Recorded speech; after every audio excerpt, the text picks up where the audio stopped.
Lyndon Hill. This is not normally what redrawing political lines looks like. This map better represents the best interests of the community. Voters offering specific feedback on their state and congressional districts. Our community deserves a unified voice in government. New Yorkers are currently making their cases to members of a so-called independent redistricting commission chaired by David Imamura. This is the first time that New Yorkers have ever had the chance to weigh in on their district lines in a meaningful manner. But party politics still appears to be at play. The commission has so far released 2 proposals for comment. Susan Lerner is with the good government group Common Cause New York. The 2 sets of maps, which are bizarrely called letters and names as opposed to Democratic and Republican, who are they fooling, show some partisan bias. The Democratic-leaning congressional map leaves districts in the city pretty much alone, maintaining some of the messier ones we have now, like this one that spans across 3 boroughs.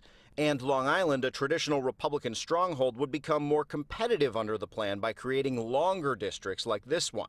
The Republican-leaning map would overhaul city districts by borough and attempt to create a second, likely Republican district aside from Staten Island, spanning across southern Brooklyn and southeastern Queens.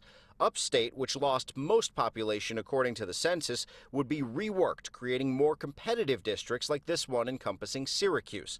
We asked Imamura how the commission would get these 2 plans reconciled in time for next year's midterm elections. I wouldn't say that this is a hot lost cause by any means, and I have every hope that we and our Republican colleagues will be able to come together for a unified proposal. The commission gets 2 chances to make a final map for the Democratic-controlled legislature, which could ultimately overrule this whole process.